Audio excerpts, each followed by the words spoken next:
producer of SubEarth. Our lead engineer back there, Saksham. So just to go through the elevator pitch one more time. SubEarth is a first-person underwater adventure game in VR.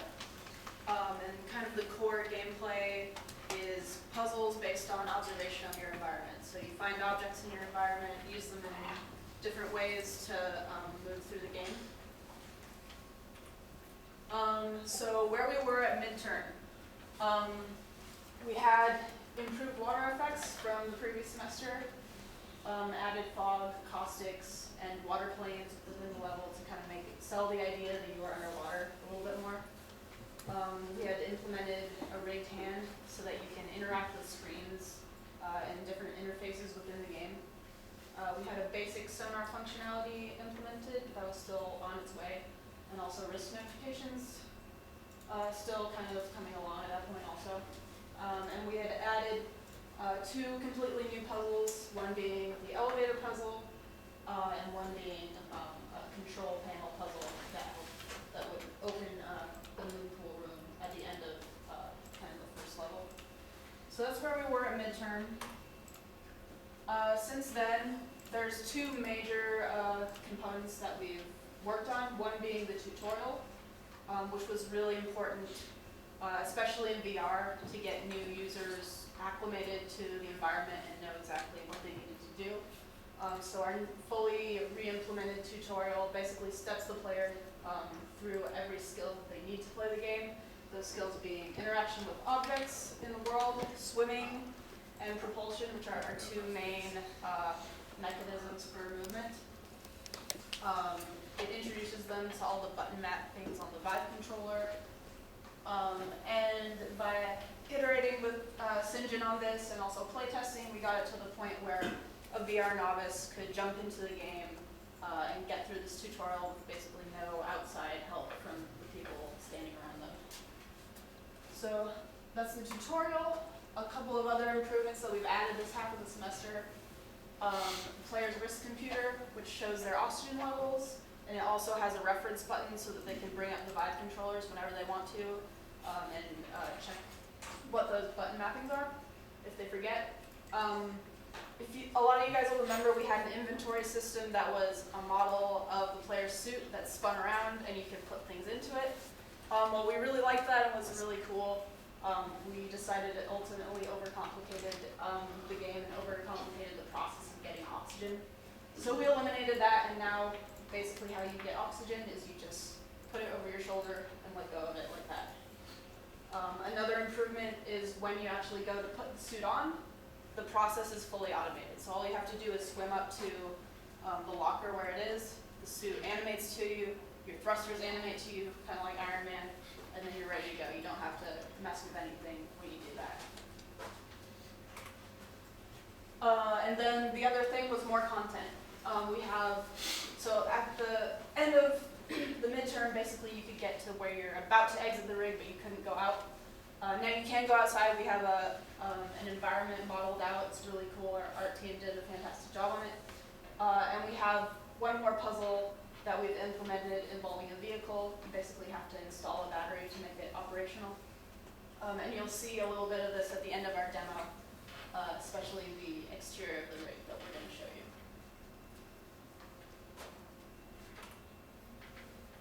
Sound, that's another big push that we were making. We only just got in a bunch of new sounds over this weekend. So Sakshan's been implementing a bunch of those, and there's a lot of new sounds in the game right now. And as those continue to roll in between now and the showcase, we're going to keep integrating those sounds. So here's our new website. I'll just pull this up while Phil and Saksham do the demo. So I'll hand it over to you guys. Okay. Yeah, we'll give folks a second to rotate his camera to capture the greatness that is SubEarth.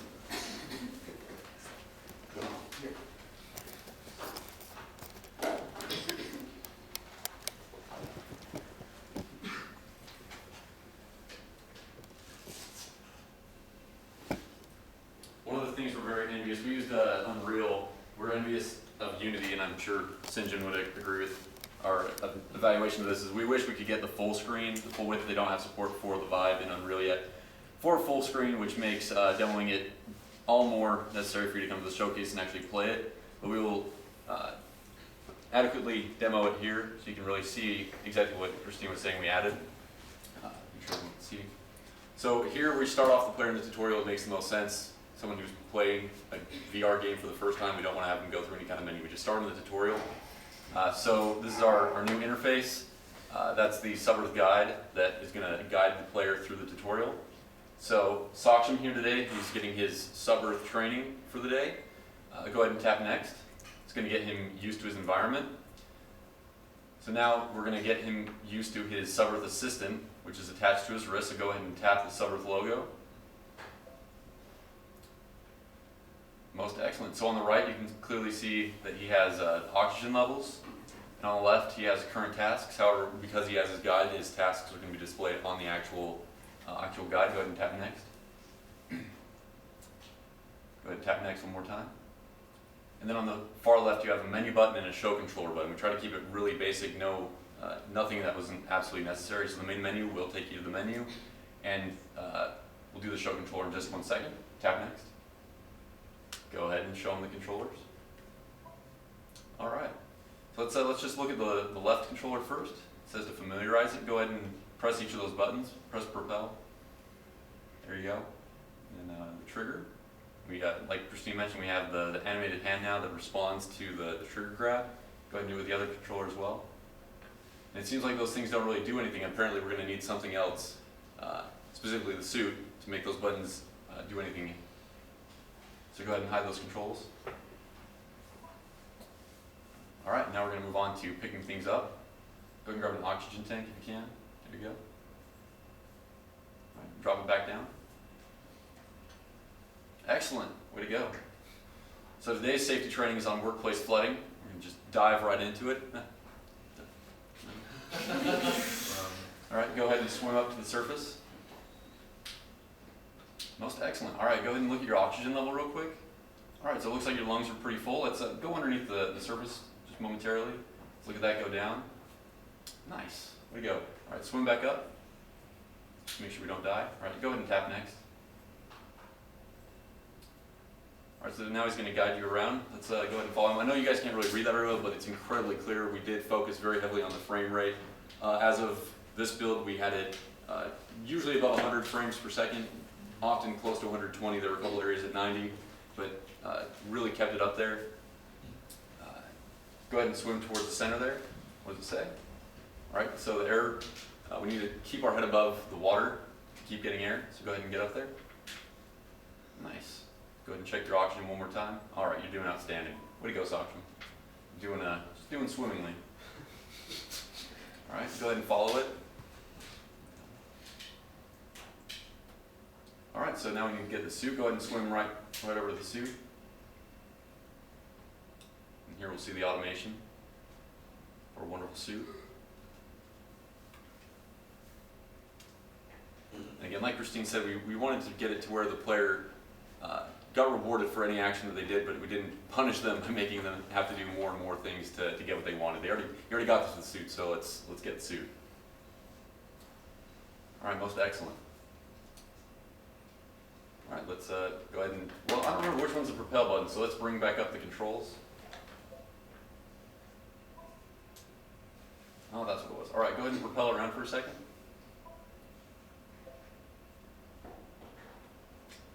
You might as well try those other buttons because they weren't doing anything before. So go ahead and try those. Oh, all right. So that's your light. What about the other button? Okay. Cool. Looks like that kind of highlights stuff that might be important. So what's the screen say? Saying you need to get some oxygen. How are your tanks looking? All right, they're going down. Go ahead and go over and grab a tank. All right, what's it saying for you to do? All right, go ahead and, yep, so you replace that. You brought it to the side of his head. Go ahead and replace the other one.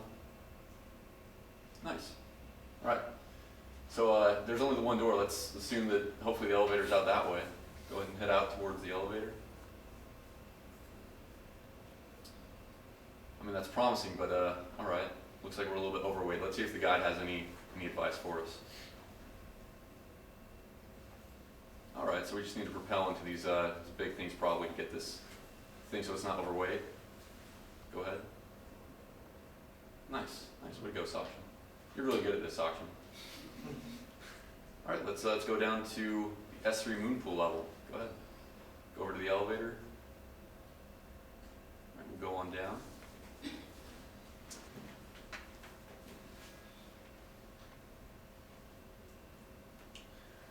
That kind of looks like a dead end to me. I guess we're not escaping. That is the end of the tutorial. We let the player just accept their fate and move them right into the game. So go ahead and go to the game. And like Christine said, we actually spent midterm and last semester showcasing most of the puzzles other than the two for the midterm. Go ahead and swim over to the suit. We actually want to show you the very end. So you've actually solved all the puzzles. You've made it out of the rig. You're actually in a vehicle structure outside the rig. And here he's just going to get the suit. You've already had it in the actual game. We did this so that he doesn't die, which we thought was nice for demoing what we're doing. And we'll show you where that last puzzle is located. Again, it's that vehicle that Christine talked about, where you're going to need to find a battery, actually insert it, and then reconnect cables to actually wire up your vehicle to get power so you can escape the general area to the next engineering location to continue the adventure of SubEarth. So go ahead and go to that vehicle so we can just show them that 3D asset. We really want to do right. I know our guy Gino isn't here today. We want to do right by them because our team really delivered for us this semester with some awesome assets. I'm excited for you to see. So that's the vehicle. Go ahead and go to that compartment over there. So that's the compartment that you're going to need to put together. We have all the puzzles set up. We're just not going to take your time right now to do that. Go ahead and head back out. We want to show you the reward kind of at the end of that tunnel, literal and metaphorical, for solving all these puzzles and finally escaping the destroyed rig or the damaged rig. And here it is. And I know you guys can't really, because I mean you're not playing it right now, but in the VR experience, when you start off the game in these very confined areas and you're very guided along, one of the last puzzles inside the rig, you finally get to an observation room and a moon pool room, which are much larger, and it kind of, it's not overwhelming, but it's very exhilarating to get out of that tight space into a larger one. And then when you finally solve those last couple of puzzles in there and you make it out into here, it's a whole nother level. And it's that incremental VR experience of giving them a new experience constantly, that this really has a major payoff. So this is the end of the demo. We'd love to answer questions. All right, great job, everybody. Questions?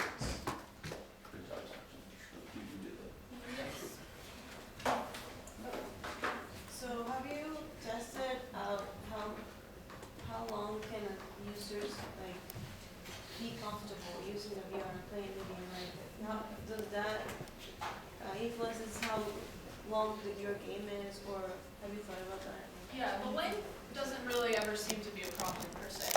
Once it's comfortable, it's pretty much comfortable for as long as they're staying in there. But yeah, like we talked about a lot in our last presentation about the things we did to make it more comfortable. One of those being not accelerating ever, so our movement is completely linear. We use kind of the bubbles and the thrusters to help sell the fact that they are accelerating, but there is no acceleration. And also keeping them kind of on a level surface, because we did have a point where we tried to tilt the environment, and that also added to a lot of nausea. But we think we have it pretty much to a point now where nausea is not really a problem. Yeah, I think most people who play test it. Yeah, the frame rate, if it starts to drop below certain levels, specifically for VR 690 frames a second, it creates an issue where you do start to just, it's almost motion sickness, but it's really just a fatigue. And a couple of weeks ago, the last time we had St. John actually test it, the game was a little bit lower on the frame rate and had just a little bit more of a jitter to it.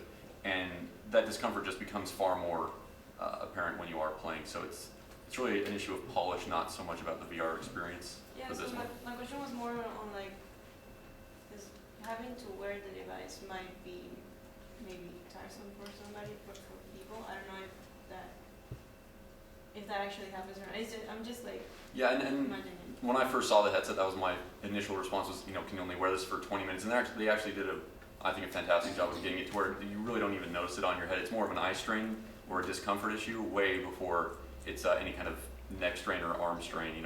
Even with swimming, our feedback overwhelmingly was that they wanted to swim more than less.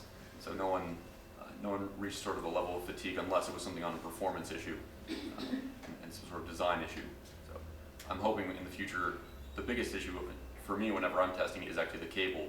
If they can get it up where Wi-Fi or some sort of wireless gets rid of that, I'd be set for at least a couple hours. Eye strain again, I think would be the first cutoff.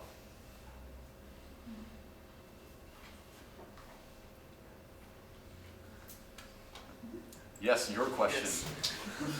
So first of all, the game looks really good. I'm really impressed by it, and I think it's going to do really good at Demo Day. This is in-game footage. Yes, yes, I'm just referring to that because that's what it was. How can we support you after Demo Day? You can buy the game for $59.99.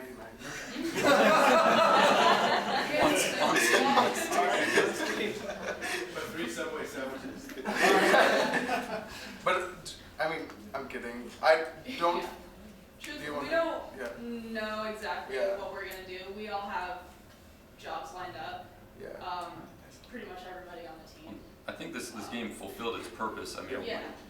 and if you don't mind me taking a second to sort of Yeah. elaborate on that. Yeah. Like I wasn't fully on board in the game side. I met Sakshmi and Christine my first year here, like I'm sure a lot of us met each other. And they pitched me the idea over the summer.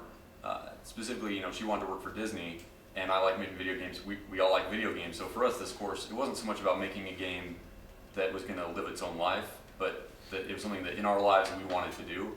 And Christine got her dream job, a dream job at Disney. I have my jobs in the future.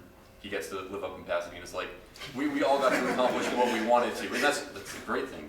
Yeah, and also it's a great showcase for the artists who worked on it. Exactly. So like everyone got what they needed out of it, and then some.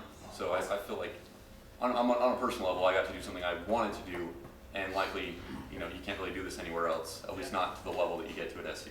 Not with the feedback that you get from these actual experts. It's not a community college where it's fun, but it's not prepping you for becoming a professional. The focus for just like one thing, the focus of the game was to make something which was not done before. That was the whole point for us. So that's what we tried for the past 10 months to achieve. Because we did not see any swimming game in VR. There were some games, but not an underwater swimming game. So that was the If you want to give us $1 million, we're totally. yeah, we can work for you. It's just all about the money. So that's actually a good segue to my question, which is trying to achieve something that has not been done before. What are your feelings about the future of virtual reality in game development as it relates to providing content that you just can't get in any other medium? Personally, it's going to take a AAA number to move the hardware. Right now, I think that's the pinch point. It's the cost of VR. As far as content actually is concerned, I would love to see a Call of Duty. Sorry, yay violence. I think it'll take something that every 14-year-old boy or girl wants to go have their mom pick up for them, and every 30-year-old guy wants to play after muting those 14-year-old kids. That's what's going to take to get them to get that actual hardware moved in mass, and then the game is really the vehicle that drives that. I'm hoping Fallout 4 can make a big step this fall when they release. Yeah. But I'm convinced, but that's the hard part. Like if you don't actually play a good game in VR, you're not going to be convinced. You can't watch YouTube and believe it. Right, no, watching video of VR is almost completely pointless. To your point as it relates to content, I would say that we are still waiting for the killer app. Right now, I think that most people agree that probably the best title out there that for now fulfills that role of killer app is probably Robo Recall. If if you haven't already played, I recommend download it, play it here in the lab, or at home if you have a Vive. It's a pretty awesome game. But yeah, we do need more content that provides the kind of enthusiasm and wonder that